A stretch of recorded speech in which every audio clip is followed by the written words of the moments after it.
وَلَقَدْ يَسَّرْنَا الْقُرْآنَ لِلذِّكْرِ فَهَلْ مِن مُّدَّكِرٍ۔ اور ہم نے قرآن کو سمجھنے کے لیے آسان کر دیا، تو کوئی ہے جو سوچے سمجھے۔ صوت القرآن، قرآن کی آواز۔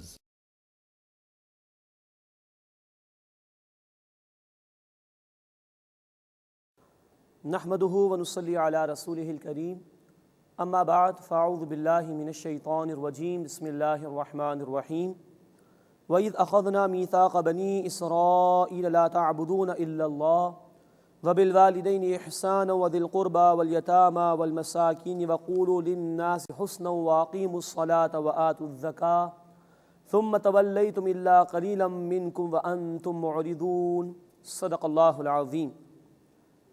سورہ البقرہ آیت نمبر 83 سے ہم اپنا مطالعہ شروع کر رہے ہیں۔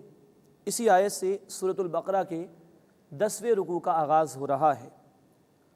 یہ آیت مبارکہ آیت نمبر 83 بڑی اہم ہے کہ جس میں اللہ تعالیٰ نے اپنے حق کے ساتھ بندوں کے حقوق کو بھی بیان فرمایا ہے۔ بنی اسرائیل سے اللہ نے وعدہ لیا تھا حقوق اللہ اور حقوق العباد دونوں کی ادائیگی کا، اس کو قرآن نے یہاں نقل کیا ہے، جس سے یہ بھی معلوم ہوتا ہے کہ ہمارا دین جہاں اللہ کے حقوق بیان کرتا ہے وہاں بندوں کے حقوق کو ادا کرنے کی تلقین بھی فرماتا ہے۔ یہ معاشرتی ہدایات ہیں، سوشل گائیڈ لائنز ہیں جو کئی مقامات پر قرآن نے بیان فرمائی ہیں۔ مثال کے طور پر سورہ نساء آیت نمبر 36، سورۃ الانعام رکوع نمبر 19 اور سورہ بنی اسرائیل رکوع نمبر 3 اور 4 میں بھی ان ہدایات کو اللہ تعالیٰ نے تفصیل سے بیان کیا ہے۔ بنی اسرائیل کا ذکر ہو رہا ہے اور ان سے اللہ نے جو وعدہ لیا تھا اس کا بیان آ رہا ہے۔ وَإِذْ أَخَذْنَا مِيثَاقَ بَنِي إِسْرَائِيل، اور یاد کرو جب ہم نے بنی اسرائیل سے عہد لیا لا تعبدون الا اللہ، کہ تم اللہ کے سوا کسی اور کی عبادت نہ کرنا، وبالوالدین احسانا، اور والدین کے ساتھ احسان کا رویہ اختیار کرنا۔ قرآن حکیم میں کئی مرتبہ تقریباً 5 مرتبہ اللہ کے حق کے بعد ماں باپ کے حقوق کو بیان کیا گیا ہے، جس کا نقطہ عروج سورہ بنی اسرائیل کے 30 رکوع کے آغاز میں بیان ہوا ہے۔ انشاءاللہ وہاں اس کی تفصیل ہم سمجھیں گے۔ وبالوالدین احسانا، اور ماں باپ کے ساتھ حسن سلوک کرنا، وذی القربى والیتامى والمساکین، اور رشتہ داروں اور یتیموں اور مسکینوں کے ساتھ عمدہ سلوک کرنا، وقولوا للناس حسنا، اور لوگوں کے ساتھ اچھی بات کرنا۔ اللہ کے رسول صلی اللہ علیہ وسلم کی حدیث ہے کہ عمدہ کلام کرنا بھی صدقہ ہے، مسلمان بھائی کو دیکھ کر مسکرانا بھی صدقہ ہے۔ وَأَقِيمُوا الصَّلَاةَ وَآتُوا الزَّكَاةَ، اور نماز قائم کرنا اور زکوٰۃ ادا کرنا۔ ثُمَّ تَوَلَّيْتُمْ إِلَّا قَلِيلًا مِّنكُمْ، پھر تم پھر گئے سوائے تم میں سے چند ایک کے، مراد تم نے نافرمانی کی روش اختیار کی۔ وَأَنْتُمْ مُعْرِضُونَ، اور تم ہو ہی اعراض کرنے والے۔ بار بار ان کی نافرمانیاں قرآن حکیم بیان کر رہا ہے۔ اس کے بعد قرآن حکیم نے ان کی اس روش کا بیان کیا ہے کہ وہ بعض احکامات شریعت کو مانتے تھے، اس پر عمل کرتے تھے، اور بعض کا انکار کرتے تھے، اور اس روش پر کہ دین کی کچھ باتوں پر عمل کیا جائے کچھ پر نہ کیا جائے، شدید الفاظ اس مقام پر اللہ تعالیٰ نے بیان فرمائے ہیں۔ وَإِذْ أَخَذْنَا مِيثَاقَكُمْ، اور یاد کرو جب ہم نے تم سے عہد لیا تھا لا تسفکون دماءکم، کہ اپنوں کے خون کو نہیں بہاؤ گے، ولا تخرجون انفسکم من دیارکم، اور نہ اپنے لوگوں کو اپنی بستیوں سے نکالو گے، ثم اقررتم، پھر تم نے اقرار کیا، وانتم تشہدون، جبکہ تم گواہ بھی تھے۔ یعنی حکم یہ دیا گیا تھا کہ آپس میں خوریزی نہ کرنا، اپنے بھائیوں کو اپنے علاقوں سے نہ نکالنا، لیکن انہوں نے اس کی پیروی نہیں کی۔ فلسطین میں ایک حکومت قائم ہو گئی تھی، اس کے بعد جبکہ اللہ نے ان کو غلبہ عطا کر دیا، یہ گروہ میں تقسیم ہوئے، مختلف حکومتیں قائم کر لیں، ایک دوسرے کے خلاف حملے بھی کیا کرتے تھے، قتل بھی کر دیا کرتے تھے، اور اللہ کی نافرمانی کی روش انہوں نے اختیار کرنا شروع کر دی۔ ثم انتم ہؤلاء تقتلون انفسکم، پھر یہ تم ہی تو ہو جو اپنے لوگوں کو قتل کرتے ہو، اپنے ہی بھائیوں کو قتل کرتے ہو۔ وتخرجون فریقا منکم من دیارہم، اور اپنے ایک فریق کو ان کے گھروں سے نکال دیتے ہو۔ تظاہرون علیہم بالاثم والعدوان، تم چڑھائی کرتے ہو ان پر گناہ اور زیادتی کے ساتھ، وَإِن يَأْتُوكُمْ أُسَارَىٰ تُفَادُوهُمْ، اور اگر وہ تمہارے پاس قیدی بن کر آئیں تو فدیہ دے کر انہیں چھڑاتے بھی ہو، وَهُوَ مُحَرَّمٌ عَلَيْكُمْ إِخْرَاجُهُمْ، حالانکہ ان کا نکالنا ہی تم پر حرام کیا گیا تھا۔ اب اصل میں دو باتیں یہاں بیان ہو رہی ہیں، ایک تو اللہ تعالیٰ نے انہیں قتل و غارت گری سے منع کیا اور اپنے بھائیوں کو اپنے گھروں اپنے علاقوں سے نکالنے سے منع کیا، اس کی تو انہوں نے پیروی نہیں کی اور قتل و غارت گری بھی کرتے تھے، بھائیوں کو اپنے گھروں سے نکال بھی دیا کرتے تھے۔ لیکن ایک حکم اور بھی تھا ان کی شریعت میں کہ اگر تمہارا بھائی کہیں قیدی بنا ہوا ہے تو فدیہ دے کر اس کو چھڑانے کی کوشش کرو۔ تو جب آپس میں جنگیں ہوا کرتی تھیں اور کسی اور قوم کے پاس اپنے کسی بھائی کو پایا کہ وہ قیدی بنا ہوا ہے تو اب جاتے تھے اور فدیہ دے کر چھڑانے کی کوشش کرتے تھے۔ یہ ڈویژن کر دی تھی انہوں نے اللہ کے دین کے احکامات میں۔ پہلا حکم تھا کہ نکالنا حرام ہے، بھائیوں کو قتل کرنا منع ہے، اس کی خلاف ورزی ہو رہی، اور دوسرے حکم پر عمل درآمد کرنے کی کوشش کرتے تھے کہ کہیں اپنے بھائی کو دیکھا کہ وہ قیدی بنا ہوا ہے تو فدیہ دے کر چھڑانے کی کوشش کیا کرتے تھے۔ یہ ہے پارشلی دین کو فالو کرنا، جزوی طور پر دین کی بات پر عمل کرنا۔ جو یہ روش اختیار کرتے ہیں ان کے متعلق اب اللہ تعالیٰ ایک بات ارشاد فرما رہے ہیں جو کہ ایک یونیورسل ٹروتھ ہے، اس مقام پر آ رہا ہے کہ جو دین کے حصے بکھرے کر دیں، دین کی بعض باتوں پر عمل کریں بعض پر نہ کریں، ان کی سزا کیا ہے، اب اس کا بیان آ رہا ہے۔ افتؤمنون ببعض الکتاب وتکفرون ببعض، کیا تم کتاب کے بعض حصے پر ایمان لاتے ہو، مراد اس پر عمل کرتے ہو، اور بعض حصے کا انکار کر دیتے ہو، سرے سے عمل ہی اس پر نہیں کرتے؟ یہ روش تھی بنی اسرائیل کے ان لوگوں کی کہ کچھ باتوں پر عمل کرنا کچھ پر نہ کرنا۔ یہ جزوی اطاعت اللہ کی، یہ جزوی دین پر عمل ہے۔ اس کے متعلق اب اللہ کا تبصرہ، فَمَا جَزَاءُ مَن يَفْعَلُ ذَلِكَ مِنكُمْ إِلَّا خِزْيٌ فِي الْحَيَاةِ الدُّنْيَا، تو تم میں سے جو کوئی ایسی روش اختیار کرے تو اس کی سزا اس کے سوا کیا ہے کہ دنیا کی زندگی میں رسوائی میں مبتلا کیا جائے۔ وَيَوْمَ الْقِيَامَةِ يُرَدُّونَ إِلَىٰ أَشَدِّ الْعَذَابِ، اور قیامت کے دن سخت عذاب کی طرف ایسے لوگوں کو لوٹایا جائے۔ وَمَا اللَّهُ بِغَافِلٍ عَمَّا تَعْمَلُونَ، اور جو کچھ تم کرتے ہو اللہ اس سے بے خبر نہیں ہے۔ جزوی دین پر عمل قبول ہونا تو دور کی بات، دنیا میں سزا ہے ذلت اور رسوائی کی، اور آخرت میں شدید عذاب تیار کر رکھا ہے ایسے لوگوں کے لیے۔ اللہ کو کافر کے کفر پر اتنا غصہ نہیں آتا جتنا ماننے والوں کی نافرمانی کی روش پر آتا ہے۔ یہاں انہوں نے بعض باتوں پر عمل کیا بعض کا انکار کیا تو اللہ نے کہا جو عمل کر رہے وہ بھی ایکسیپٹیبل نہیں، یہ جزوی اطاعت قابل قبول نہیں، بلکہ دنیا میں اس پر ذلت اور رسوائی کی سزا مقرر کی گئی اور آخرت میں شدید عذاب کی وعید اور ڈراوا سنایا گیا ہے۔ آج ہمیں جائزہ لینا چاہیے کہ یہ طرز عمل کس کا ہے، دین کی بعض باتوں پر عمل کرنا بعض پر نہ کرنا۔ چند لوگ ہیں جو نمازوں کا اہتمام تو کر رہے ہیں، عظیم اکثریت نہیں کر رہی، لیکن جو نماز ادا کرنے والے قرآن کو نہیں پڑھتے، نمازیں بھی ادا ہو رہی ہیں، سود کا نظام بھی جاری، بے حیائی بھی عام ہے۔ تو دین کی کچھ باتوں پر عمل کرنا کچھ پر نہ کرنا یہ اللہ کے ہاں قابل قبول نہیں ہے۔ آج مسلمانوں کی ذلت و رسوائی کی بنیادی وجہ یہ ہے، قرآن کی آیت بتا رہی، ہم نے دین کے کچھ احکامات پر عمل کرنے کی کوشش تو کی لیکن بہت سے احکامات کو فراموش کر دیا۔ یہ پارشلی اطاعت کرنا، یہ جزوی دین پر عمل کرنا، یہ اللہ کے ہاں قابل قبول نہیں۔ اللہ ہمیں اصلاح کی توفیق عطا فرمائے اور پورے کے پورے دین پر عمل کرنے کی توفیق دے، جس کے لیے ہمیں ذاتی سطح پر بھی اللہ کے احکامات پر عمل کرنا ہوگا، جس کے لیے دین کی دعوت کو انسانیت تک پہنچانا ہوگا، اور جس کے لیے اللہ رب العزت کے احکامات کے نفاذ کی جد و جہد کرنی ہوگی، تبھی اس ذلت و رسوائی کا خاتمہ ہوگا۔ اللہ ہمیں اپنی اصلاح کرنے کی توفیق عطا فرمائے، ہمیں دین پر ذاتی سطح پر بھی عمل کی توفیق عطا فرمائے، اور دین کی دعوت کو عام کرنے اور دین کو قائم کرنے کی جد و جہد میں اللہ ہمیں شریک ہونے کی توفیق عطا فرمائے۔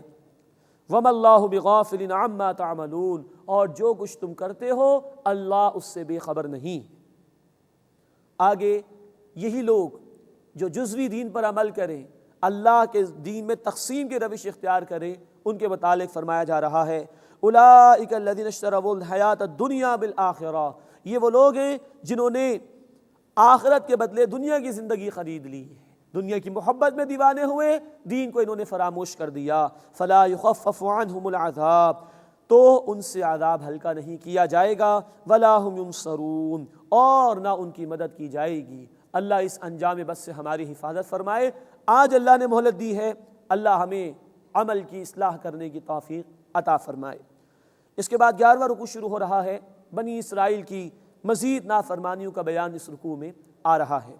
وَلَقَدْ آتَيْنَا مُوسَى الْكِتَابَ، اور یقیناً ہم نے موسیٰ علیہ السلام کو کتاب یعنی تورات عطا فرمائی۔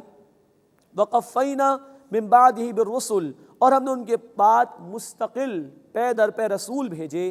وَآتَيْنَا عِيسَى ابْنَ مَرْيَمَ الْبَيِّنَاتِ، اور ہم نے مریم سلام علیہا کے بیٹے عیسیٰ علیہ السلام کو کھلی نشانیاں عطا فرمائیں۔ وَأَيَّدْنَاهُ بِرُوحِ الْقُدُسِ، اور ہم نے ان کی مدد کی روح القدس یعنی جبریل امین علیہ السلام کے ذریعے۔ أَفَكُلَّمَا جَاءَكُمْ رَسُولٌ بِمَا لَا تَهْوَىٰ أَنفُسُكُمُ اسْتَكْبَرْتُمْ، تو کیا پھر جب تمہارے پاس کوئی رسول اس کے ساتھ آیا جو تمہارے جی نہ چاہتے تھے تو تم نے تکبر کیا۔ فَفَرِيقًا كَذَّبْتُمْ، ایک گروہ کو تم نے جھٹلایا۔ وَفَرِيقًا تَقْتُلُونَ، اور ایک گروہ کو تم قتل کرنے لگے۔ بنی اسرائیل کی تاریخ گواہ ہے، انہوں نے کئی انبیاء علیہ السلام کو شہید کیا ہے۔ جب بھی رسول آتے تھے وہ بات لے کر جو ان کے جی پسند نہیں کرتے تھے، جی دنیا کی محبت سے معمور ہو چکے تھے، دلوں میں دنیا کی محبت رچ بس گئی تھی، تو حق کی طرف ان کی توجہ نہیں رہتی تھی، تو کئی انبیاء کو انہوں نے شہید کیا۔ یہاں یہ بات پیش نظر رہے کہ قرآن نے رسول کا لفظ استعمال کیا ہے۔ رسول اور نبی کے الفاظ عام ہیں، ایک دوسرے کی جگہ استعمال ہوتے ہیں، لیکن اللہ کا یہ فیصلہ ہے کہ کبھی بھی رسول شہید نہیں ہوئے، انبیاء شہید ہوئے۔ نبی عام ہے، رسول خاص ہے۔ وہ نبی جنہیں کوئی نئی شریعت دے دی جائے یا نئی کتاب عطا کر دی جائے یا معین طور پر کسی قوم کی طرف بھیج دیا جائے، وہ رسول قرار پاتے ہیں۔ رسول کبھی قتل نہیں ہوئے، انبیاء شہید ہوئے ہیں۔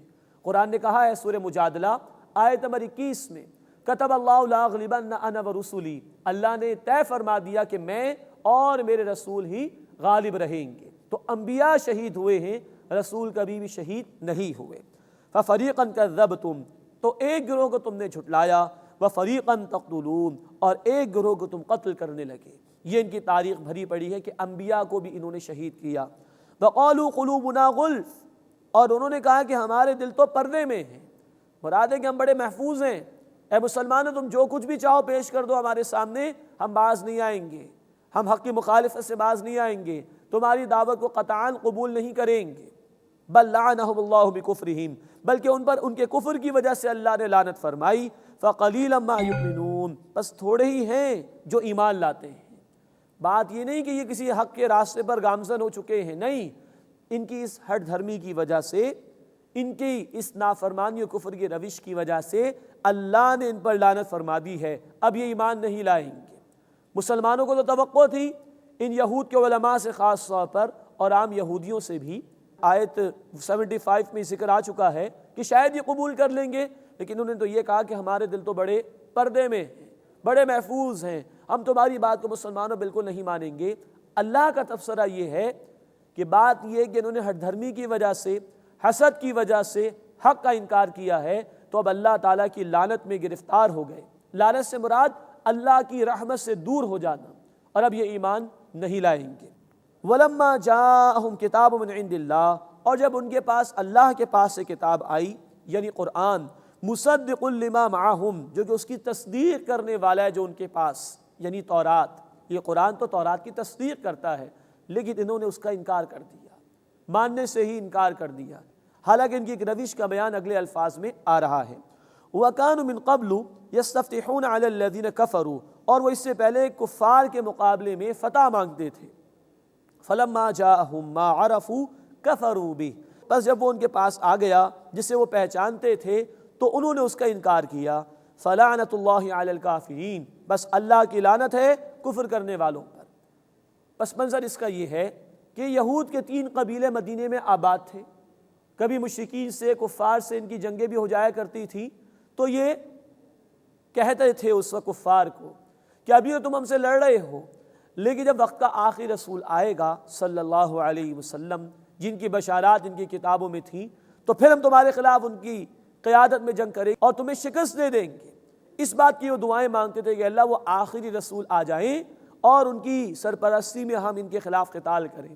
انہی بشارات کی وجہ سے یہود کے یہ قبیلے مدینے میں آ کر آباد ہوئے تھے، تو گویا یہ انتظار میں تھے کہ آخری رسول آئیں صلی اللہ علیہ وسلم تو ہم ان کی دعوت قبول کر کے ان کفار کے خلاف جنگ کریں۔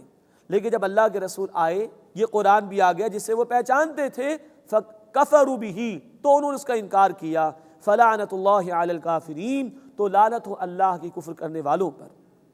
بِئْسَ مَا اشْتَرَوْا بِهِ أَنفُسَهُمْ، برا ہے جو انہوں نے بیچ ڈالا اپنے آپ کو اس کے بدلے، أَن يَكْفُرُوا بِمَا أَنزَلَ اللَّهُ بَغْيًا، کہ انہوں نے اس کا انکار کیا جو اللہ نے نازل فرمایا ضد کی وجہ سے۔ حسد ان میں پیدا ہو گیا تھا کہ بنی اسرائیل میں نبوت برسوں سے چلی آ رہی تھی، وہ اب بنی اسماعیل کو کیوں دے دی گئی ہے؟ اس ضد کی وجہ سے، اس حسد کی وجہ سے انہوں نے حق کا انکار کیا اور اپنے لیے گویا کہ جہنم کے عذاب کا فیصلہ کر لیا۔ ان یکفروا بما انزل اللہ بغیا، کہ انہوں نے اس کا انکار کیا جو اللہ نے نازل فرمایا اس ضد کی وجہ سے۔ ان ینزل اللہ من فضلہ علی من یشاء من عبادہ، کہ اللہ نازل فرماتا ہے اپنے فضل میں سے اپنے جس بندے پر وہ چاہتا ہے۔ اللہ نے جب تک چاہا نبوت بنی اسرائیل کو عطا کی گئی، لیکن اب اللہ نے چاہا کہ نبوت بنی اسماعیل کو دے دی جائے، اللہ جو چاہے فیصلہ کرے، لیکن اس پر انہیں حسد ہو گیا اور انہوں نے رسول اکرم صلی اللہ علیہ وسلم کی رسالت کا انکار کیا۔ فَبَاءُوا بِغَضَبٍ عَلَىٰ غَضَبٍ، تو وہ غضب پر غضب کا مال آئے۔ اللہ کے رسول صلی اللہ علیہ وسلم کا جانتے بوجھتے انکار کر کے وہ اللہ کے غضب میں مبتلا ہوئے۔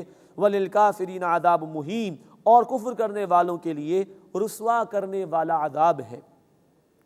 وَإِذَا قِيلَ لَهُمْ آمِنُوا بِمَا أَنزَلَ اللَّهُ، اور جب ان سے کہا جاتا ہے کہ تم ایمان لاؤ اس پر جو اللہ نے نازل فرمایا ہے، قالوا، تو وہ کہتے ہیں نؤمن بما انزل علینا ویکفرون بما وراءہ، کہ ہم اس پر ایمان لاتے ہیں جو ہم پر نازل کیا گیا اور انکار کرتے ہیں اس کا جو اس کے علاوہ ہے۔ انہوں نے یعنی یہود نے عیسیٰ علیہ السلام کا بھی انکار کیا اور رسول اکرم صلی اللہ علیہ وسلم کی رسالت کا بھی انکار کیا۔ وہ کہتے تھے جو ہمارے لیے اسی پر ایمان لائیں گے اور باقی ہر وحی کا انکار کریں گے۔ یہ ہٹ دھرمی، یہ تنگ نظری انسان کو حق سے دور کر دیتی ہے۔ جبکہ ہم پڑھ چکے ہیں سورۃ البقرہ کے بالکل آغاز میں متقین کی صفات کے بیان میں، یؤمنون بما انزل الیک وما انزل من قبلک، اے نبی صلی اللہ علیہ وسلم، یہ متقین تو وہ ہیں جو کچھ آپ پر نازل کیا گیا اس پر بھی ان کا ایمان ہے اور جو آپ سے پہلے نازل کیا گیا اس پر بھی ان کا ایمان ہے۔ لیکن ان کی تگ نظری کا یہاں پر بیان ہے کہ جو ہمیں دیا گیا اس پر تو ہمارا ایمان ہے، اس کے علاوہ ہم انکار کرتے ہیں۔ وَهُوَ الْحَقُّ مُصَدِّقًا لِمَا مَعَهُمْ، حالانکہ وہ حق ہے اس کی تصدیق کرنے والا جو ان کے پاس آیا ہے، یعنی قرآن تورات کی تصدیق کرتا ہے۔ قل، اے نبی صلی اللہ علیہ وسلم ان سے پوچھئے، فَلِمَ تَقْتُلُونَ أَنبِيَاءَ اللَّهِ مِن قَبْلِ، کہ تم اس سے پہلے اللہ کے انبیاء کو کیوں قتل کرتے رہے؟ ان کنتم مؤمنین، اگر تم ایمان لانے والے ہو۔ مراد یہ ہے کہ اگر تم اتنے ہی سچے ہو، اتنے ہی پکے ہو، تو بتاؤ کہ پچھلے انبیاء کو تم نے شہید کیوں کیا؟ بات یہ کہ تم ہر دھرمی پر آ چکے ہو، پہلے بھی تمہارے دل ہر دھرمی پر آ گئے تھے، تو تمہاری روش یہی ہو گئی ہے کہ تم حق قبول کرنا نہیں چاہتے اور اب رسول اکرم صلی اللہ علیہ وسلم کا بھی انکار کر رہے ہو۔ وَلَقَدْ جَاءَكُم مُوسَىٰ بِالْبَيِّنَاتِ، اور یقیناً موسیٰ علیہ السلام تمہارے پاس کھلی نشانیوں کے ساتھ آئے۔ ثُمَّ اتَّخَذْتُمُ الْعِجْلَ مِن بَعْدِهِ، پھر تم نے اس کے بعد بچھڑے کو معبود بنا لیا۔ وَأَنْتُمْ ظَالِمُونَ، اور تم ہو ہی ظلم کرنے والے۔ وَإِذْ أَخَذْنَا مِيثَاقَكُمْ، اور یاد کرو جب ہم نے تم سے پختہ عہد لیا۔ وَرَفَعْنَا فَوْقَكُمُ الطُّورَ، اور ہم نے تمہارے اوپر کوہ طور کو بلند کیا۔ یہ باتیں پچھلی آیات میں بھی ہم پڑھ چکے ہیں۔ خُذُوا مَا آتَيْنَاكُم بِقُوَّةٍ وَاسْمَعُوا، جو کچھ ہم نے تمہیں عطا کیا ہے اسے مضبوطی سے تھامو اور سنو، مراد اطاعت کرو اللہ کے احکامات کی۔ قالوا، انہوں نے کہا سمعنا وعصینا، ہم نے سنا اور نافرمانی کی۔ وَأُشْرِبُوا فِي قُلُوبِهِمُ الْعِجْلَ بِكُفْرِهِمْ، اور ان کے دلوں میں بچڑے کی محبت بسا دی گئی ان کے کفر کی وجہ سے۔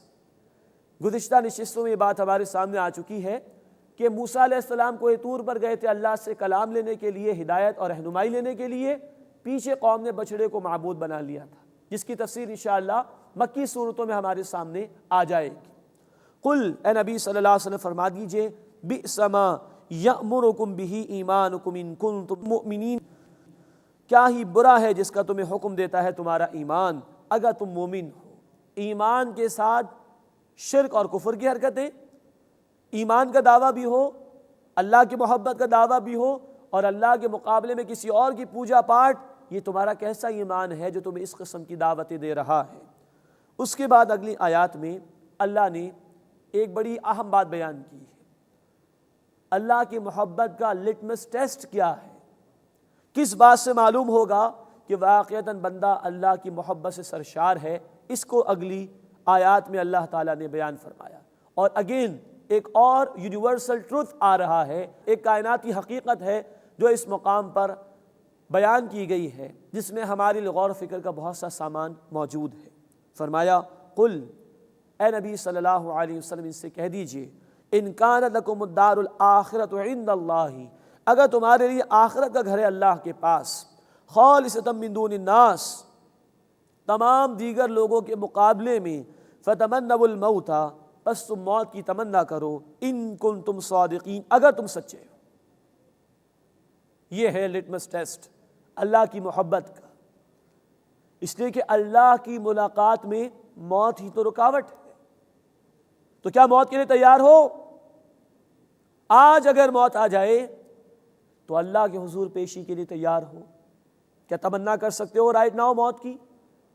اگر اللہ سے محبت ہوگی تو بندہ تیار رہے گا موت کے لیے، لیکن جس کے دل میں چور ہوگا، جو دنیا کی محبت میں مبتلا ہوگا، اللہ کی نافرمانی کر رہا ہوگا، وہ کبھی موت کی تمنا نہیں کرے گا، اس کے لیے کبھی بھی تیار نہیں ہوگا۔ چنانچہ فرمایا وَلَن يَتَمَنَّوْهُ أَبَدًا بِمَا قَدَّمَتْ أَيْدِيهِمْ، وہ کبھی بھی موت کی تمنا نہیں کریں گے، اس کے سبب کہ جو ان کے ہاتھوں نے اعمال آگے بھیجے ہیں، ان کے کرتوت ایسے ہیں، ان کے اعمال ایسے ہیں کہ اللہ کے حضور پیشی کے لیے تیار نہیں، کبھی موت کی تمنا نہیں کریں گے۔ واللہ علیم بالظالمین، اور اللہ ظالمین سے خوب واقف ہے۔ ہمیں بھی سوچنا چاہیے، کیا ہم موت کے لیے تیار ہیں؟ رائٹ ناؤ اگر اسی وقت ہمیں موت آ جائے تو کیا اللہ کے حضور پیشی کے لیے، حاضری کے لیے، محاسبے کے لیے ہم تیار ہیں؟ اللہ ہمیں موت کا یقین عطا فرمائے اور آخرت کے محاسبے کا یقین عطا فرمائے، اور آنکھوں کے بند ہونے سے پہلے پہلے اللہ ہمیں عمل کی اصلاح کی توفیق عطا فرمائے۔ اس لیے کہ بندہ اگر موت کے لیے تیار نہیں تو اس کا مطلب ہے کہ دل میں اللہ کی محبت موجود نہیں۔ یہ یہودی بھی اپنے آپ کو اللہ کا چہیتا سمجھتے تھے، تو ان سے کہا جا رہا ہے کہ دیکھو کیا موت کی تمنا کر سکتے ہو؟ اگلی آیت میں بتایا گیا کبھی بھی نہیں کریں گے۔ فرمایا وَلَتَجِدَنَّهُمْ أَحْرَصَ النَّاسِ عَلَىٰ حَيَاتٍ وَمِنَ الَّذِينَ أَشْرَكُوا، اور یقیناً تم انہیں دوسرے لوگوں سے زیادہ زندگی پر حریص پاؤ گے، اور مشرکین سے بھی زیادہ، جنہوں نے شرک کیا ان سے بھی زیادہ۔ يَوَدُّ أَحَدُهُمْ لَوْ يُعَمَّرُ أَلْفَ سَنَةٍ، ان میں سے ہر ایک چاہتا ہے کاش وہ 1000 برس کی عمر پا لے، کیونکہ اعمال تو کچھ ہے نہیں، اللہ کے سامنے پیشی کے لیے تیار نہیں، اس لیے چاہتے ہیں کہ زندگی طویل ہو جائے، موت ہمیں نہ آئے۔ اب آگے اللہ کا تبصرہ ہے وَمَا هُوَ بِمُزَحْزِحِهِ مِنَ الْعَذَابِ أَن يُعَمَّرَ، اور اتنی عمر دے دیا جانا انہیں عذاب سے دور کرنے والا نہیں ہے۔ اتنی طویل عمر مل بھی جائے، 1000 برس کی بھی، تب بھی وہ اللہ کے عذاب سے بچ نہیں سکیں گے۔ وَاللَّهُ بَصِيرٌ بِمَا يَعْمَلُونَ، اور جو کچھ وہ کرتے ہیں اللہ اسے خوب دیکھنے والا ہے۔ یہ 3 آیات، آیت نمبر 94، 95 اور 96، لٹمس ٹیسٹ اللہ کی محبت کا بیان ہو گیا۔ یہی مضمون پھر آیا ہے قرآن حکیم میں سورۃ الجمعہ آیت نمبر 6، 7 اور 8 میں۔ اس کے بعد 12واں رکوع شروع ہو رہا ہے، بنی اسرائیل کے حسد کا بیان اور ان کی دیگر نافرمانیوں کا مزید بیان آ رہا ہے۔ قُلْ مَنْ كَانَ عَدُوًّا لِجِبْرِيلَ، اے نبی صلی اللہ علیہ وسلم فرما دیجئے جو کوئی جبریل امین علیہ السلام کا دشمن ہو، فَإِنَّهُ نَزَّلَهُ عَلَىٰ قَلْبِكَ، تو بے شک جبریل امین نے یہ کلام یعنی قرآن آپ کے قلب مبارک پر نازل کیا ہے، بِإِذْنِ اللَّهِ، اللہ کے اذن سے، مُصَدِّقًا لِمَا بَيْنَ يَدَيْهِ، یہ اس کی تصدیق کرنے والا ہے جو ان کے پاس ہے یعنی تورات، وہدن اور یہ ہدایت ہے، وبشریٰ للمؤمنین اور ایمان لانے والوں کے لیے بشارت ہے۔ پس منظر یہ ہے کہ بنی اسرائیل اپنے حسد کی وجہ سے رسول اکرم صلی اللہ علیہ وسلم کی رسالت کا انکار کر رہے تھے، اور ایک مرحلہ وہ بھی آیا کہ انہوں نے کہا معاذ اللہ کہ یہ جبرائیل علیہ السلام ان سے غلطی ہوئی، ان کو وہی لے کر آنا چاہیے تھا بنی اسرائیل میں، یہ چلے گئے بنی اسماعیل میں محمد صلی اللہ علیہ وسلم کے پاس، معاذ اللہ۔ اس بے باکی کا انہوں نے مظاہرہ کیا، تو اللہ تعالیٰ فرما رہے ہیں کہ جو کوئی بھی جبرائیل علیہ السلام کو دشمن ہو تو وہ سن لے کہ جبرائیل نے یہ قرآن نبی صلی اللہ علیہ وسلم کے قلب مبارک پر اللہ کے حکم سے نازل کیا ہے۔ اس کے بعد اللہ کا مزید تبصرہ، من کان عدوا للہ وملائکتہ ورسلہ وجبریل ومیکال، جو کوئی دشمن ہو اللہ کا اور اللہ کے فرشتوں اور اللہ کے رسولوں کا اور جبرائیل اور میکائیل کا علیہم السلام، فإن اللہ عدو للکافرین، تو بے شک اللہ کفر کرنے والوں کا دشمن ہے۔ یہ بڑی اہم بات ہے جو اس مقام پر آئی۔ اللہ کے فرشتے، اللہ کی کتابیں، یہ سب ایک آرگینک ہول ہے۔ تمام فرشتوں کو اللہ نے مقرر کیا، کسی ایک فرشتے کا انکار، کسی ایک فرشتے سے دشمنی، اللہ کا انکار، اللہ سے دشمنی۔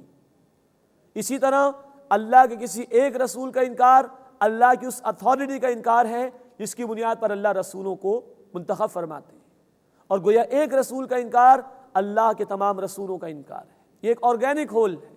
اسی طرح دین کے کسی ایک حکم کا انکار اللہ کی اتھارٹی کا انکار ہے، گویا تمام احکامات کے انکار کے مترادف۔ تو فرمایا جو کوئی بھی اللہ کا، اللہ کے فرشتوں کا، اللہ کے رسولوں کا، اور خاص طور پر فرمایا جبرائیل اور میکائیل علیہم السلام کا دشمن ہو، فإن اللہ عدو للکافرین، تو بے شک اللہ تمام کفر کرنے والوں کا دشمن ہے۔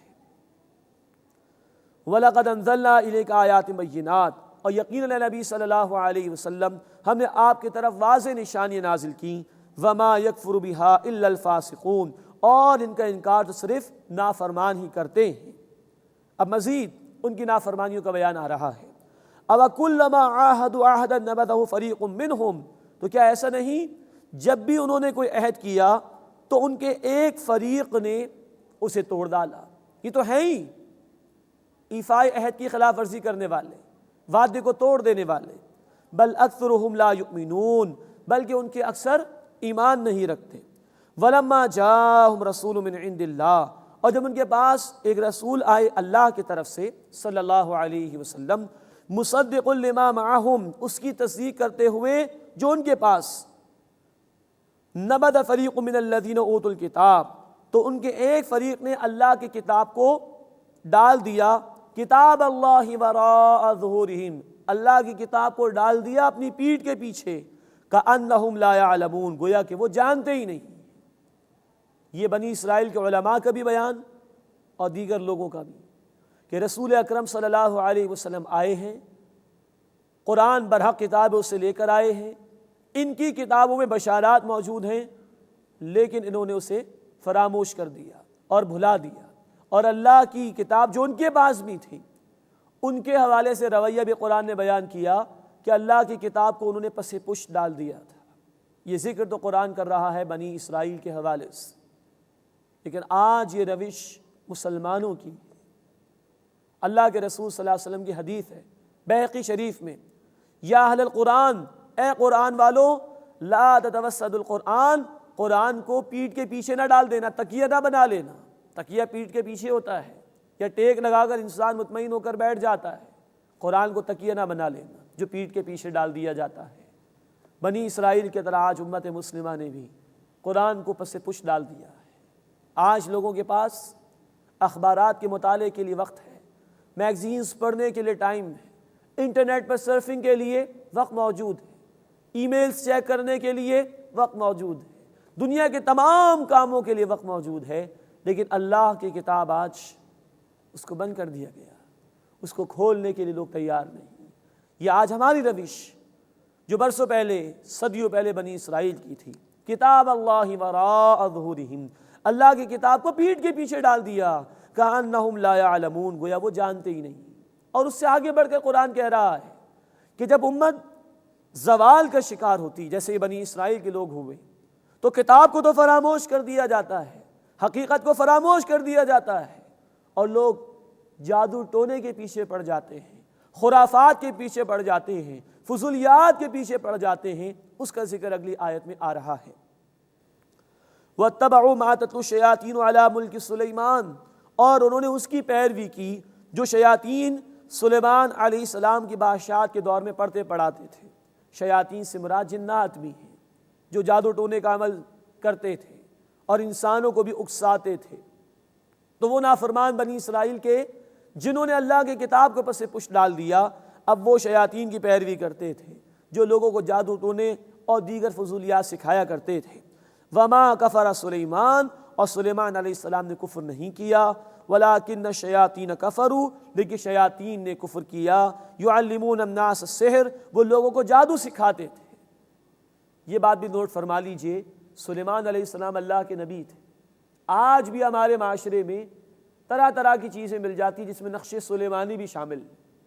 اس دور میں بھی جو نافرمان لوگ تھے جادو ٹونے کو سلیمان علیہ السلام کی طرح منسوب کرتے تھے، معاذ اللہ۔ اللہ نے نفی فرمائی کہ سلیمان علیہ السلام نے کفر نہیں کیا، بلکہ شیاطین تھے جو کفر کرتے تھے اور لوگوں کو جادو سکھاتے تھے۔ جادو کرنا شریعت کے مطابق کفر ہے، حرام ہے، منع کیا گیا ہے۔ اس امت جو کہ بنی اسرائیل کی امت تھی سابقہ، ذرا اس کی پستی کا اندازہ لگائیے۔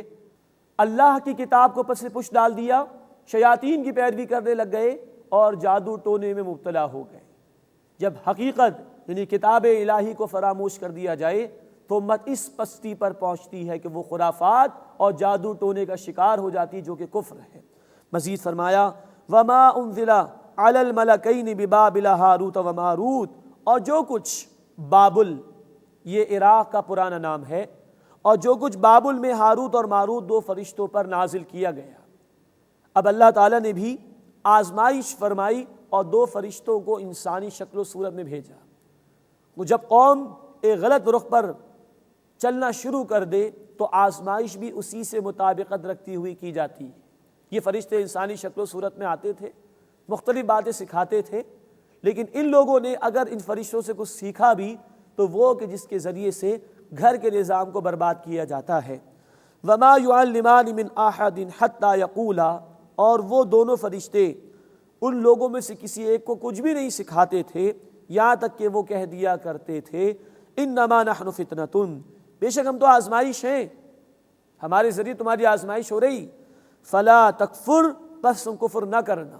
لیکن اب ان کی پستی سماعت فرمائیے، فیتعلمون منہما ما یفرقون به بین المرء وزوجہ، تو وہ سیکھتے ان دونوں فرشتوں سے وہ کچھ جس کے ذریعے سے شوہر اور بیوی کے درمیان جدائی ڈالتے تھے۔ یہ ہے پستی کی انتہا کہ اگر کچھ سیکھا بھی تو وہ کہ کیسے گھر کے نظام کو برباد کیا جائے، کیسے شوہر اور بیوی کے درمیان جدائی ڈالی جائے۔ آج بھی مغرب کی دجالی تہذیب کا حملہ فیملی اسٹرکچر پر ہے۔ شوہر اور بیوی کے درمیان جدائی ڈالو، بے حیائی کو عام کر کے، فحاشی کو عام کر کے۔ یہ شیطانی ایجنڈا ہے جس کو آج مغرب کی دجالی تہذیب جو کہ اللہ کی کتاب کی تعلیمات سے دور ہے عام کر رہی ہے۔ یہ شیطانی ایجنڈا ہے کہ گھر کے نظام کو برباد کر دیا جائے۔ چنانچہ مسلم شریف کی روایت ہے، شیطان روزانہ اپنا دربار لگاتا ہے، اس کے ایجنٹس آ کر اپنی کارروائیاں بیان کرتے ہیں۔ شیطان کہتا ہے ٹھیک ہے سو کہ تم نے یہ کیا، تم نے یہ کیا۔ ایک اس کا ایجنٹ آ کر کہتا ہے کہ آج میں نے ایک شوہر اور بیوی کے درمیان جدائی ڈال دی۔ شیطان کھڑا ہوتا ہے اور اس کو گلے لگاتا ہے اور کہتا ہے تم میرے واقعتاً جانشین ہو، تم نے میری جانشینی کا حق ادا کیا۔ تو آج دجالی تہذیب جو مغرب کی تہذیب پوری دنیا پر بلا شبہ اس کے اثرات ہیں، وہ انسانیت کے اس فیملی سٹرکچر کو جو کہ سوسائٹی کا بیسک یونٹ ہے تباہ کرنے پر تلی ہوئی ہے، اور یہ شیطانی ایجنڈے کی تکمیل ہے۔ اللہ ہمیں اس شر سے محفوظ فرمائے اور اپنی تعلیمات پر عمل کرتے ہوئے ان شیطانی کاموں سے بچنے کی توفیق عطا فرمائے۔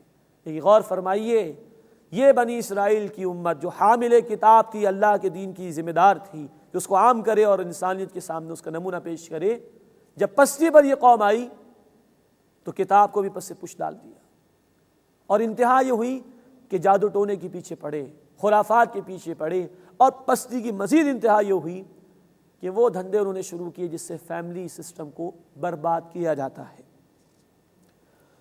وَمَا هُمْ بِضَارِّينَ بِهِ مِنْ أَحَدٍ إِلَّا بِإِذْنِ اللَّهِ، اور وہ اس کے ذریعے سے کسی ایک کو بھی نقصان پہنچانے والے نہ تھے مگر اللہ کے حکم سے۔ کل اختیار اللہ کا ہے نفع نقصان کا، جیسے دوائی بھی اثر کرتی ہے اللہ کے حکم سے، جادو بھی اثر کر سکتا ہے لیکن اللہ کے حکم سے۔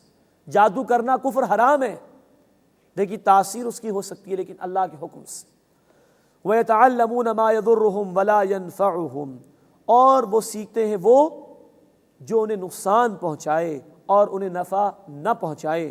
وَلَقَدْ عَلِمُوا، حالانکہ وہ جان چکے ہیں، لَمَنِ اشْتَرَاهُ مَا لَهُ فِي الْآخِرَةِ مِنْ خَلَاقٍ، کہ جس نے یہ خریدا یعنی جادو ٹونا، اس کا آخرت میں کوئی حصہ نہیں۔ وَلَبِئْسَ مَا شَرَوْا بِهِ أَنفُسَهُمْ، اور یقیناً برا ہے جس کے بدلے انہوں نے اپنے آپ کو بیچ دیا۔ لَوْ كَانُوا يَعْلَمُونَ، کاش کہ وہ جانتے، دنیا کے پیچھے دیوانے ہوئے، کتاب کو فراموش کیا، دین کے تقاضوں کو فراموش کیا، اب ان کے لیے بربادی کے سوا کچھ نہیں۔ وَلَوْ أَنَّهُمْ آمَنُوا، اور اگر وہ ایمان لے آتے، وَاتَّقَوْا، اور تقوی کی روش اختیار کرتے، اللہ رب العزت کی نافرمانی سے بچنے کی کوشش کرتے، لَمَثُوبَةٌ مِّنْ عِنْدِ اللَّهِ خَيْرٌ، تو اللہ کے پاس اچھا بدلہ پاتے۔ لَوْ كَانُوا يَعْلَمُونَ، کاش کہ وہ جانتے ہوتے۔ اس کے بعد 13واں رکوع شروع ہو رہا ہے، مزید ان کی کچھ نافرمانیوں کا بیان، اور دین کے احکامات کے ضمن میں ناسخ و منسوخ کے حوالے سے بڑی اہم بات بیان ہوئی ہے۔ یا ایھا الذین آمنوا، اے وہ لوگوں جو ایمان لائے ہو، لا تقولوا راعنا، راعنا مت کہو، وقولوا انظرنا، اور انظرنا کہو، واسمعوا، اور توجہ سے سنو، وللکافرین عذاب علیم، اور کفر کرنے والوں کے لیے دردناک عذاب ہے۔ اب اصل میں یہ ذکر ہو رہا ہے یہود کے حوالے سے۔ اللہ کے رسول صلی اللہ علیہ وسلم کے مجلسوں میں آ جایا کرتے تھے اور بدتمیزی کرتے تھے، کوئی بات واضح نہیں ہو سکی تو کبھی صحابہ بھی کہتے تھے کہ اللہ کے رسول توجہ فرمائیے، ہمیں ہماری رعایت فرمائیے، راعنا، ہماری رعایت فرمائیے، بات کو دوبارہ دہرا دیجیے۔ اب یہ اس بات کو پکڑ لیا کرتے تھے یہود، اور گستاخی کرتے تھے اللہ کے رسول صلی اللہ علیہ وسلم کی شان میں۔ راعنا کو وہ کھینچ کر پڑھتے تھے اور کہتے تھے راعینا، جس کا ترجمہ اے ہمارے چرواہے، معاذ اللہ۔ اس طرح گستاخی کرتے تھے اللہ کے رسول صلی اللہ علیہ وسلم کی شان میں۔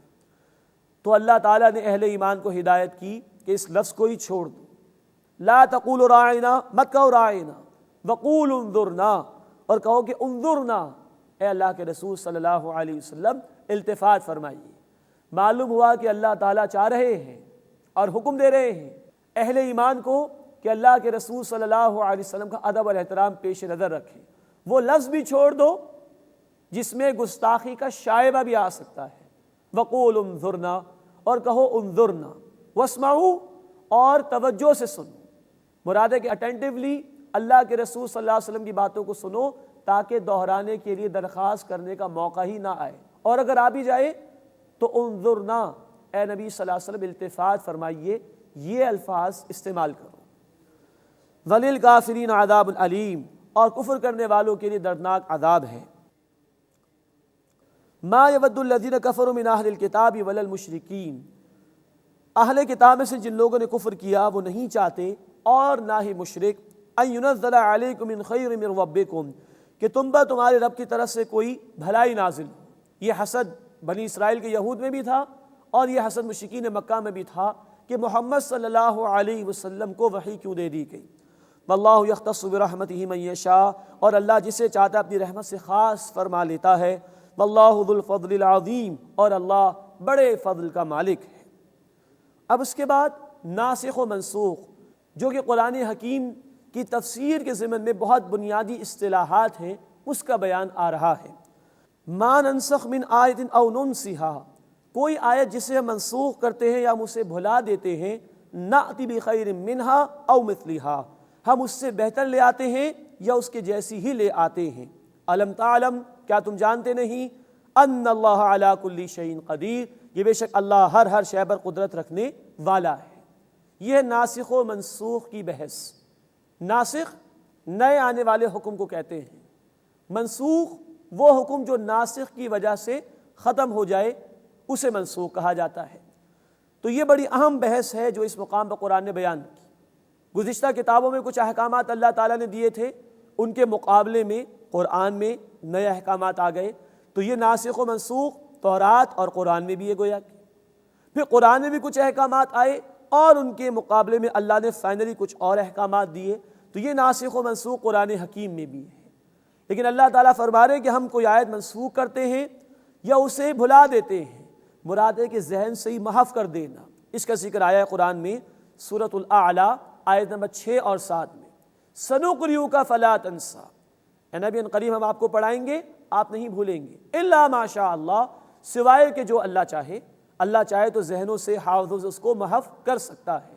تو فرمایا کہ اگر ہم کوئی آیت منسوخ کرتے ہیں یا حافظوں سے نکال دیتے ہیں تو اس سے بہتر یہ اس کے جیسی ہی لے آتے ہیں۔ اب یہود کا یہ سوال تھا کہ بھئی یہ کیا بات ہے کہ نئے احکامات آ رہے ہیں؟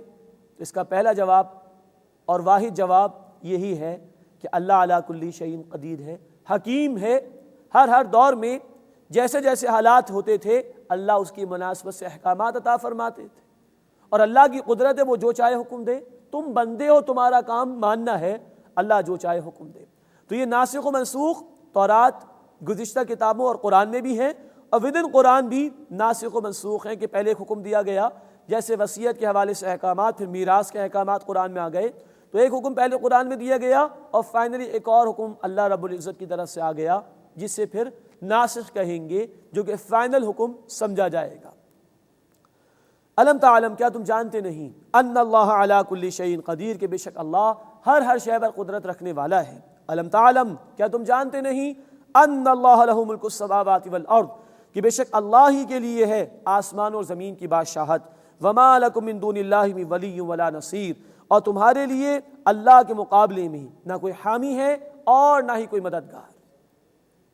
اللہ جو چاہے حکم دے، کلیتاً اختیار اس کا ہے، حکیم ہے، اس کا کوئی حکم کوئی فیصلہ حکمت سے خالی نہیں ہو سکتا، ہر دور کے اعتبار سے مناسب حال احکامات اللہ نے بندوں کو عطا فرمائے۔ ام تریدون ان تسألوا رسولکم، مسلمانوں کیا تم چاہتے ہو کہ اپنے رسول سے سوال کرو، کما سئل موسیٰ من قبل، جیسے کہ اس سے پہلے موسیٰ علیہ السلام سے سوال کیا گیا۔ مراد یہ کہ مسلمانوں کو کہا جا رہا ہے کہ بنی اسرائیل کی روش اختیار نہ کریں جو بے جا سوالات کیا کرتے تھے اور عمل سے فرار اختیار کیا کرتے تھے، تو مسلمانوں کو اس حوالے سے تنبیہ کی جا رہی ہے۔ اللہ کے رسول صلی اللہ علیہ وسلم کی حدیث بھی ہے مسلم شریف میں کہ پچھلی امتیں اپنے رسولوں سے اختلاف اور کثرت سوال کی وجہ سے ہلاک کی گئی، اس سے ہمیں منع کیا گیا۔ وَمَن يَتَبَدَّلِ الْكُفْرَ بِالْإِيمَانِ، اور جو ایمان کے بدلے کفر اختیار کر لے، فَقَدْ ضَلَّ سَوَاءَ السَّبِيلِ، تو وہ سیدھے راستے سے بھٹک گیا۔ بے جا سوالات جن کا ایمان، عمل اور نجات سے تعلق نہ ہو، وہ انسان کو گمراہی کی طرف لے جاتے ہیں، بے عملی کی طرف لے جاتے ہیں، اس سے بچنے کی تلقین کی جا رہی ہے۔ وَمَن يَتَبَدَّلِ الْكُفْرَ بِالْإِيمَانِ، اور جو ایمان کے بدلے کفر اختیار کر لے، فَقَدْ ضَلَّ سَوَاءَ السَّبِيلِ، تو وہ بھٹک گیا سیدھے راستے سے۔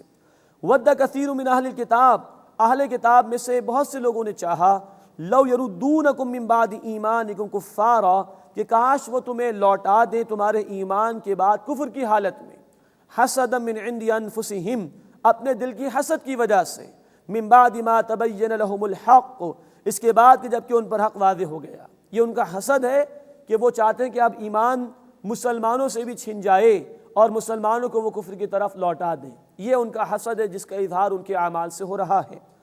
اب مسلمانوں کو تلقین کی جا رہی ہے، فاعفو، تم انہیں معاف کر دو، وصفحو، اور درگزر کرو، حتی اتی اللہ بامرہ، یہاں تک کہ اللہ تعالیٰ اپنا حکم لے آئے۔ یہود کے قبائل مدینے میں آباد تھے، یہ اندرونی مخالفت کرنے والے لوگ تھے، مسلمانوں کو کہا کہ ابھی ان سے درگزر کرو۔ یہ سورۃ البقرہ مدنی دور کے آغاز میں نازل ہوئی۔ ابھی بیرونی دشمن مشرکین مکہ جن سے بدر کا معرکہ بھی پیش آنے والا ہے، احد کا معرکہ بھی پیش آنے والا ہے، تو اندرونی مخالفت کے مقابلے میں بیرونی مخالفت کو ختم کرنے کی کوشش کرو، تو ابھی درگزر کرو یہاں تک کہ اللہ فیصلہ لے آئے، ان کے خلاف بھی اقدام ہوگا اور ان کو بھی ختم کیا جائے گا۔ ان اللہ علی کل شیء قدیر، بے شک اللہ تعالیٰ ہر شے پر قدرت رکھنے والا ہے۔ واقیموا الصلاۃ وآتوا الزکاۃ، اور نماز قائم کرو اور زکوٰۃ ادا کرو، وما تقدموا لانفسکم من خیر، اور جو تم بھلائی اپنے لیے آگے بھیجو گے، تجدوہ عند اللہ، اسے اللہ کے پاس موجود پاؤ گے، ان اللہ بما تعملون بصیر، بے شک جو کچھ تم کرتے ہو اللہ اسے خوب دیکھنے والا ہے۔ اللہ تعالی ہمیں اپنی آیات کا فہم عطا فرمائے اور ان کے تقاضوں پر عمل کرنے کی توفیق عطا فرمائے، آمین یا رب العالمین۔ وآخر دعوانا ان الحمد للہ رب العالمین۔